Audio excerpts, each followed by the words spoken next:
Alright, so I wanted to talk about this recent trend in games lately that this trend of raising difficulty by kind of like sacrificing quality of life features from games. It's something that's become more and more, I suppose, noticeable. Like it's something that's happening a lot more recently, and I think there's two examples that really kind of stand out in the last couple of weeks. One has been out for a bit longer, but I still think it's quite relevant, and this is kind of primarily what I want to talk about. So there's a couple games I want to talk about. One of them primarily being Path of Exile 2. Uh, the others.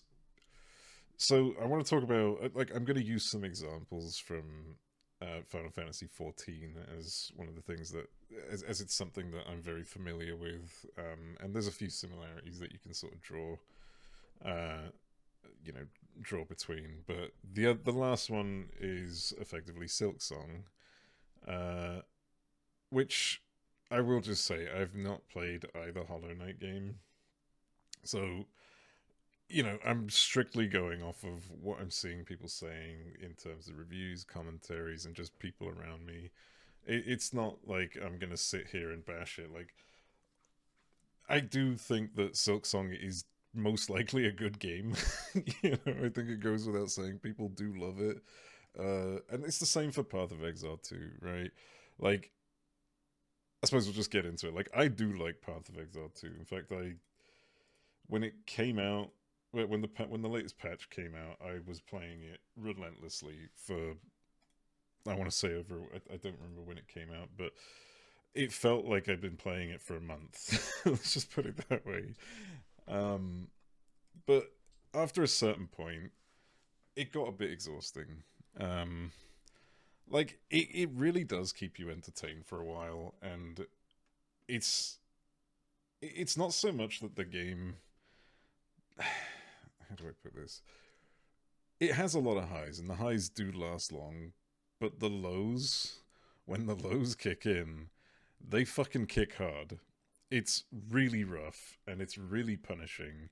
And I'm not gonna sit here and say that games shouldn't be difficult. Like I think that it's fine to make games difficult. It's fine to sort of like everyone has a taste, right? Like it's not like this isn't a commentary on what people should be like, what fucking what was it, the old quantum TV quote of like people who enjoy uh who enjoy games like this are all masochists and uh god, I can't remember the rest of it, but it was absolutely psychotic.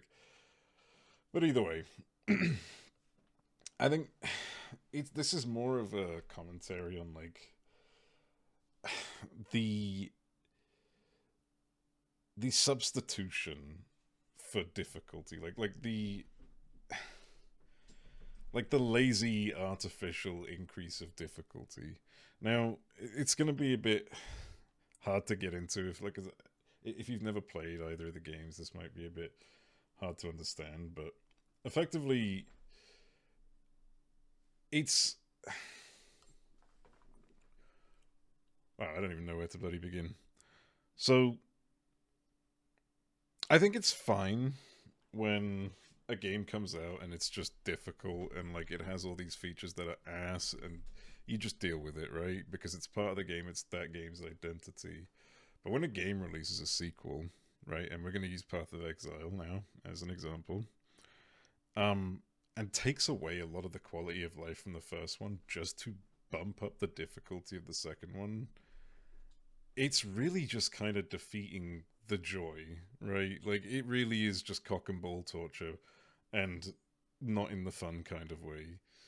So, I mean, not that's not a self. Either way, my point being that it's just unnecessary punishment, right? So in Path of Exile 2, or I suppose we'll start off with in Path of Exile 1, you have short maps that just kind of break up into loads of little pieces, and when you die, you just kind of start that map again. Well, I say you start that map again. You just get back into it. You just you continue from where you left off if you die, right?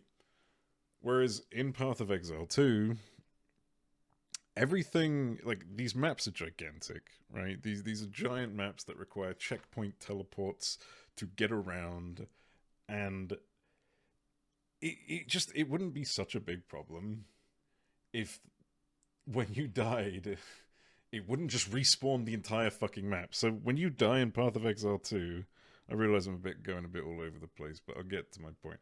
When you die in Path of Exile 2, everything in the map that you are in sort of randomizes and respawns. So it's not the same respawn as last time, but like everything comes back to life effectively, and it renders a new set of mobs and whatever. Um, and what makes it really cheap is that the difference between 1 and 2 is that the mobs in this one, like just mobs, just regular ass mobs, can one shot you. Everything's a cheap shot. You have to be utilizing the dodge to perfection. You have to be doing like Elden Ring moves in a game that doesn't play like Elden Ring. If they wanted to go down this Souls-like route, you can't really do it with large packs of trash that can one-shot, where everything can one-shot you. It's pretty insane. Like, I got to like level 80 something when I, like, in the recent league, the Abyssal one. And even as a warrior, the cheapest class you could possibly play, it still wasn't enough. Like, you just get melted by beams. I had 90% armor and resistances on some of my elements that literally hit cap. And I still couldn't survive attacks. Like, mind you, I did try and dodge, I did try and block. Like, I'm not saying that I don't know how to telegraph things, but let's use the recent league as an example. When you have the Abyssal stuff kick coming in, and you've got like 3 motherfuckers who are cloning themselves, firing giant dick-shaped lasers that just slap you across the screen, you don't really have much of a choice. Like, you're just kind of fucking dead. And all of a sudden, you just have to start all over again. And it sucks. Like, and I think that, again, that's my biggest issue, is that it wouldn't be such a big deal if the maps weren't so unnecessarily huge. If you didn't have, like, these just insane fields to have to explore that literally just exist to pad out the game. It's awful.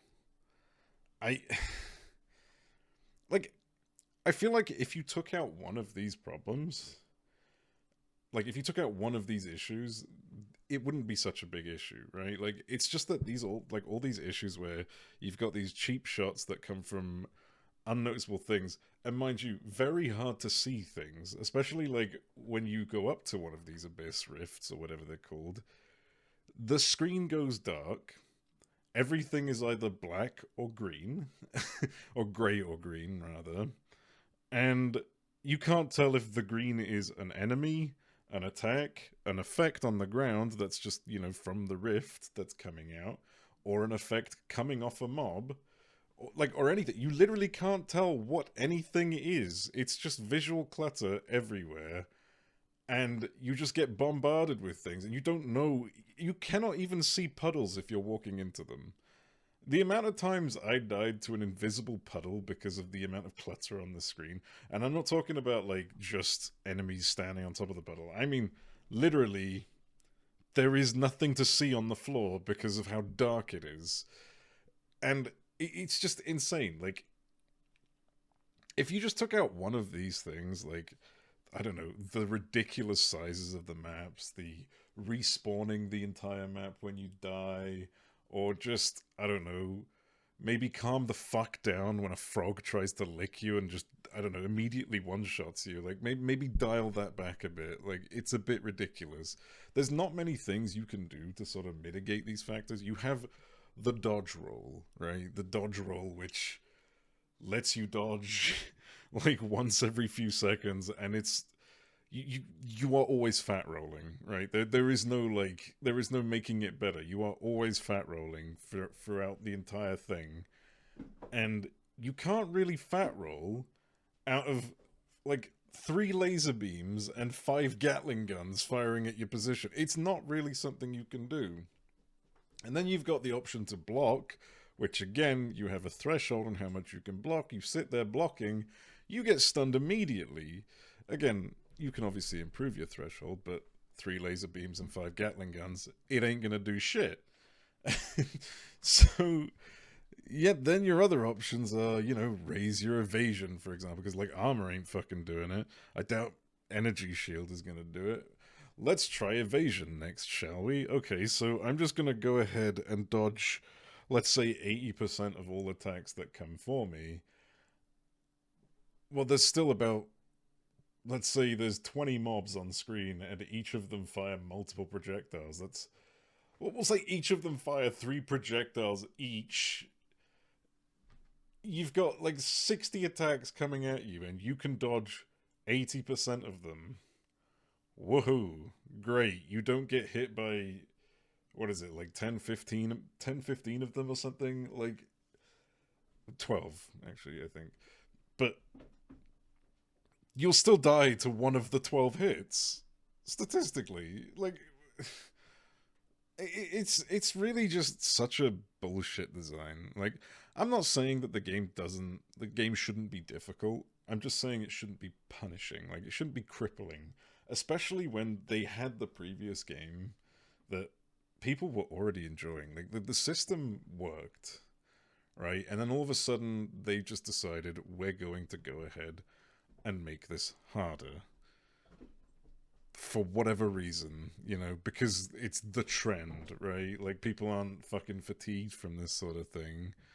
Um, it confuses me as to why, like, games seem to are going down this route.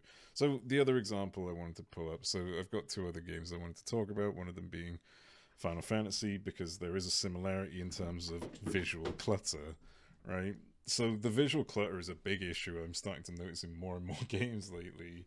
Uh, and it's just such an annoying thing because you shouldn't have to. It shouldn't be so hard to see the ground, right? Especially when the ground is the thing you're trying to survive, and all of a sudden everything is just blocking your view of the ground. I mean, fuck me. Let me just go back to PoE for a second. They've got an attack that fires an orbital laser beam that literally covers almost half your fucking screen, and you've just got to, like, dodge mechanics around that. Like, you just got to deal with that blocking your view whilst fighting a boss who's trying to swing at you.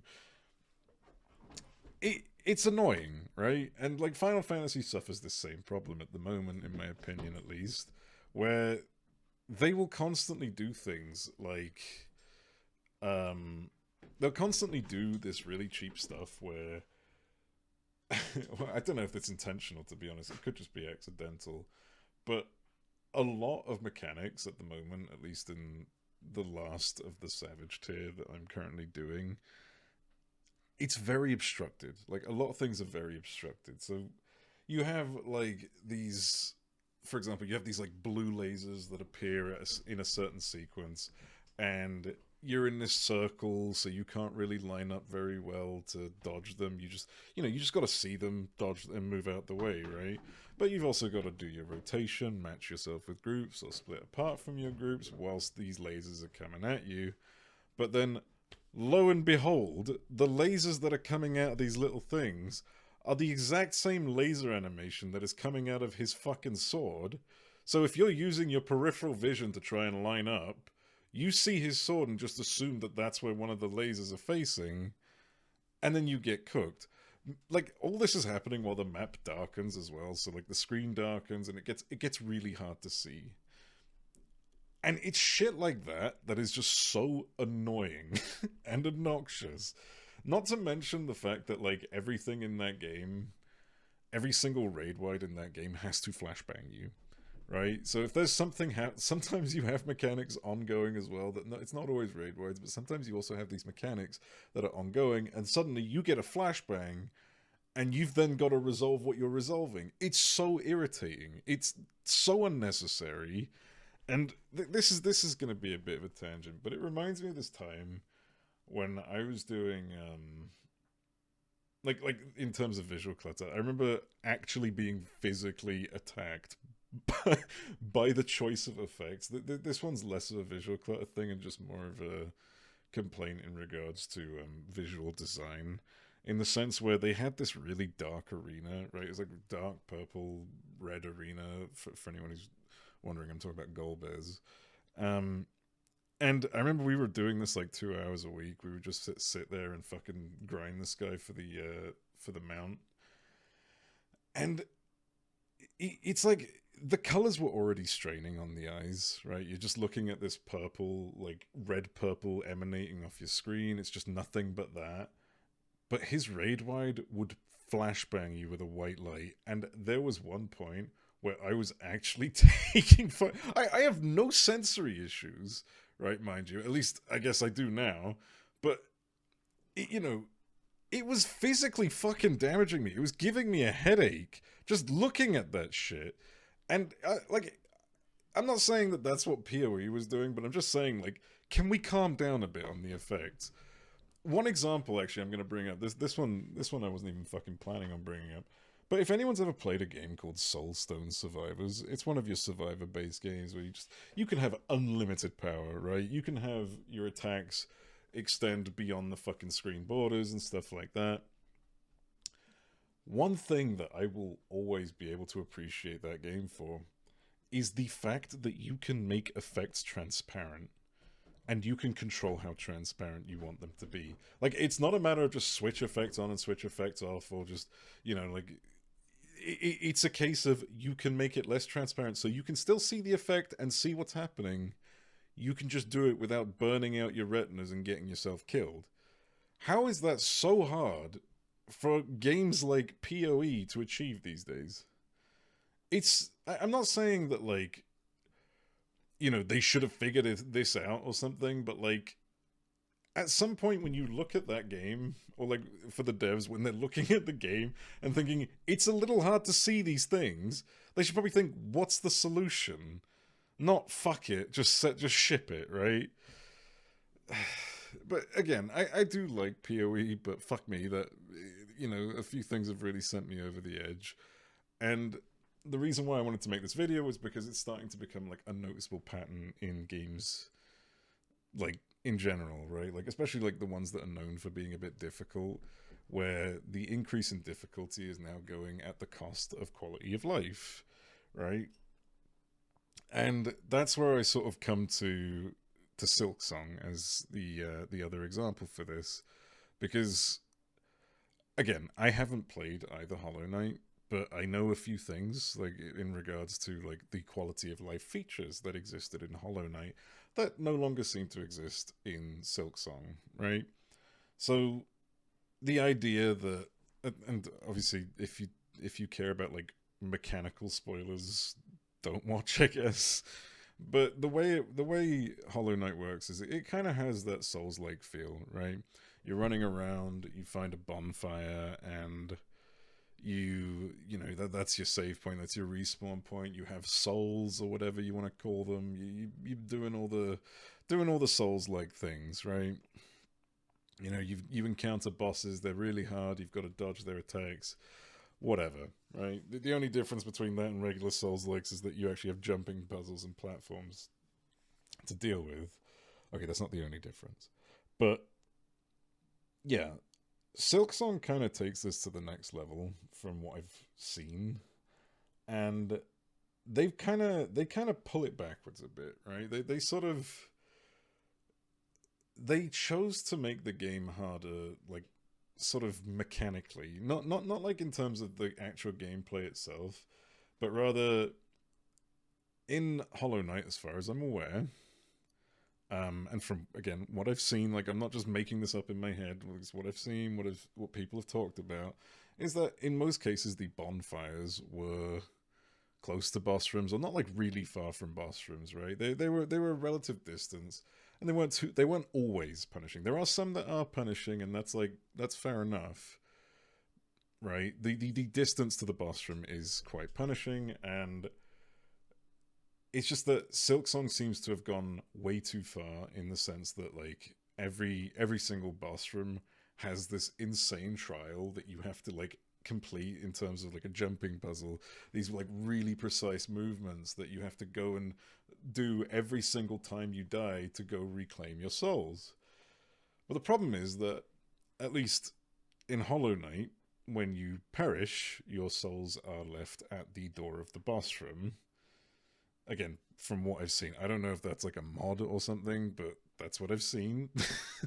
um, but yeah, so when you perish in Silksong, your stuff is inside the boss room, so you have to literally complete the boss to get your currency back.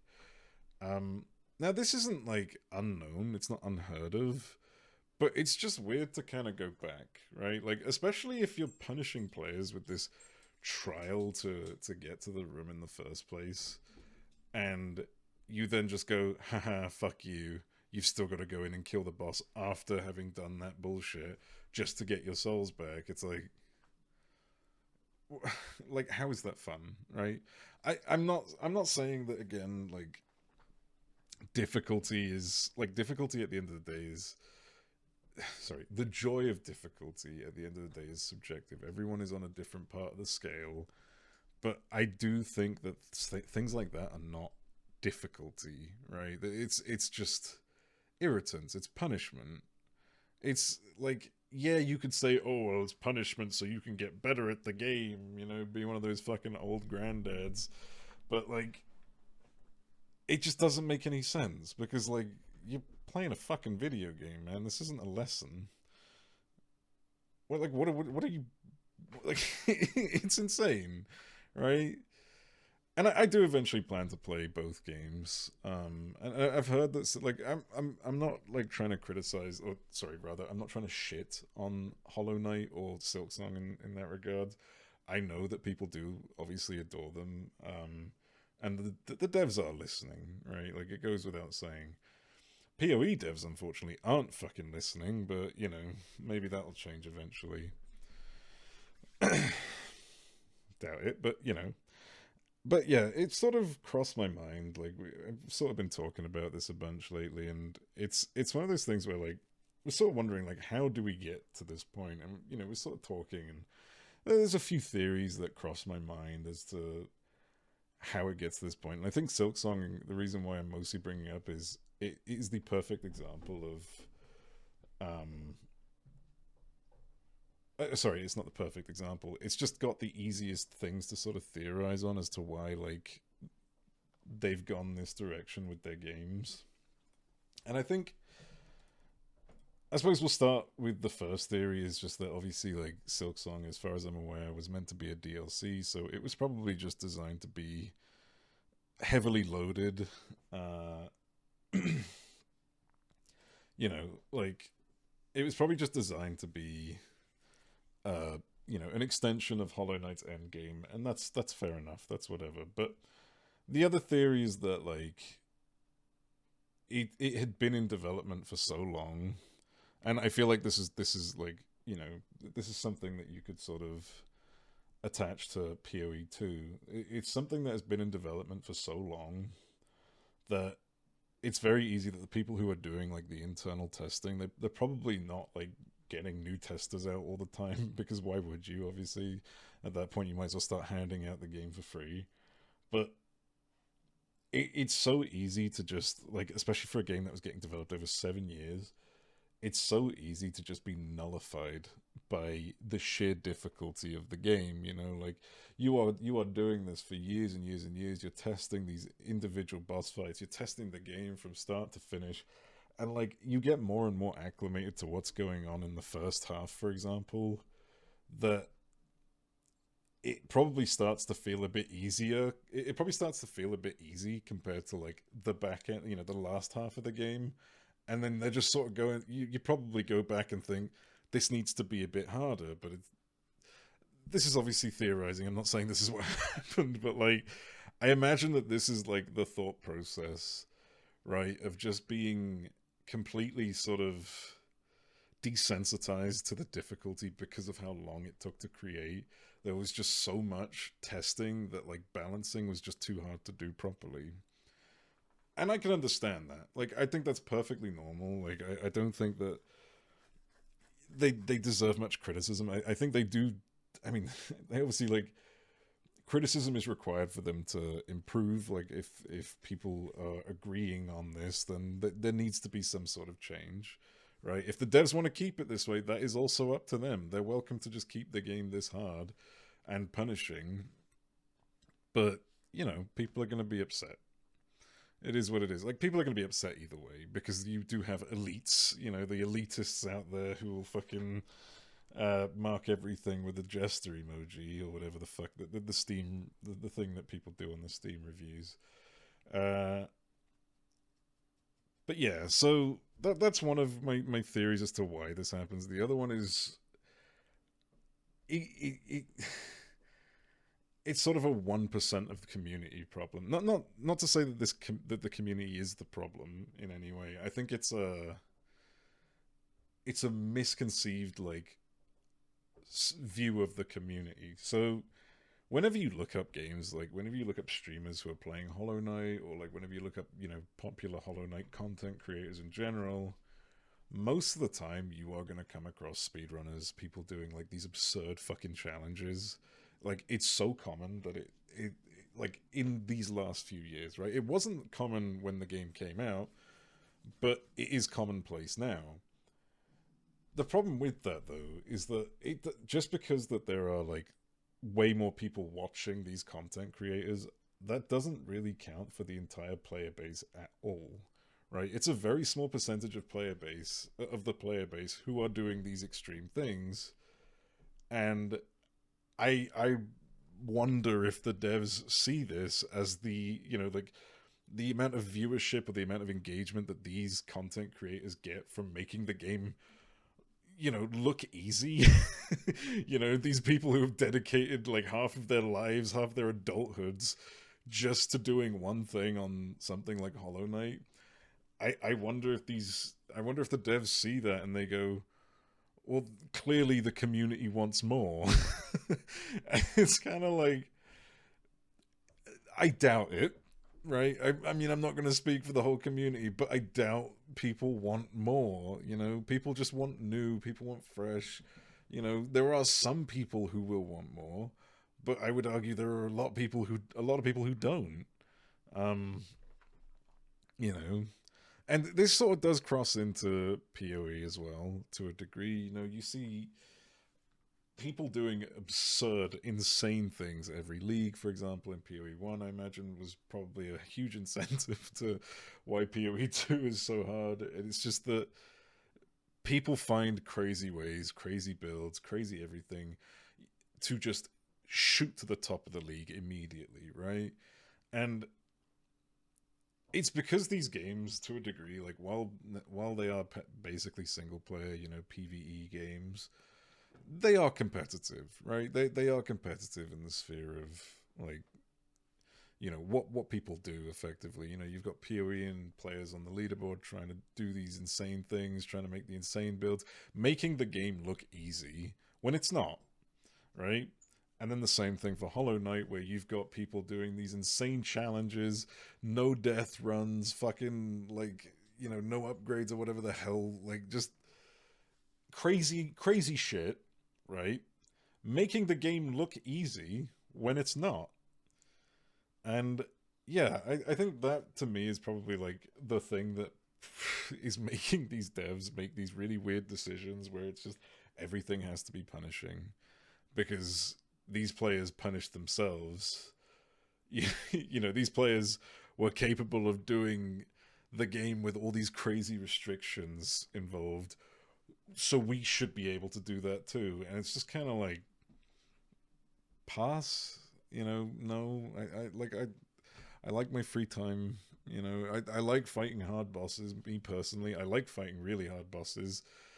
I don't like having to corpse run to these really hard bosses. I don't like having to lose everything I own to these really hard bosses. Like, it's just, I'm not saying that corpse runs shouldn't exist in games, by the way. I do think, like, to some degree you should have like variation, right? Not everything should be respawn at the boss door and get back in there. But I think, for example, I think Elden Ring did a good job with like the balance of corpse run to no corpse run kind of thing. And I still will never regret spending 15 whole hours fighting Millennia as a naked man with claws. B- Before claws got buffed, mind you, like this was claws had no stagger, they had nothing, and it was fucking excruciating, but satisfying because it wasn't a case of, I wasn't being fucked around with, right? The game wasn't fucking with me. It wasn't like making me do some insane run. It wasn't like making me like it just I lost the fight, right? I would lose the fight and I would appear at the door ready for this extreme challenge again. It was great. It was so good. And again, like I said, I don't think every boss should have a thing at the door, but I do feel like when it's something so, when you've got like these really, really, really ridiculously hard bosses, maybe cut people some slack. It's a bit ridiculous, especially when the run up to the boss can very easily kill you multiple times over or leave you so fucking battered that you may as well die as soon as you enter. But yeah, anyways, that was all I really wanted to go over. Of course, I managed to make this a fucking half-hour video, but anyways, I I do stream. I mean, welcome to drop by on my streams. I stream almost every day, both here and on Twitch. But yeah, so if you feel like sort of chiming into the discussion, if you feel like you've got something to add, whether you want to criticize or provide feedback, you're welcome to do it here or at the stream. But yeah, I'm gonna go ahead and keep sitting here staring at my character until I finally hit 99 strength. Oh, that's 12 hours. Okay, maybe I'm not gonna sit here. Anyways, bye bye.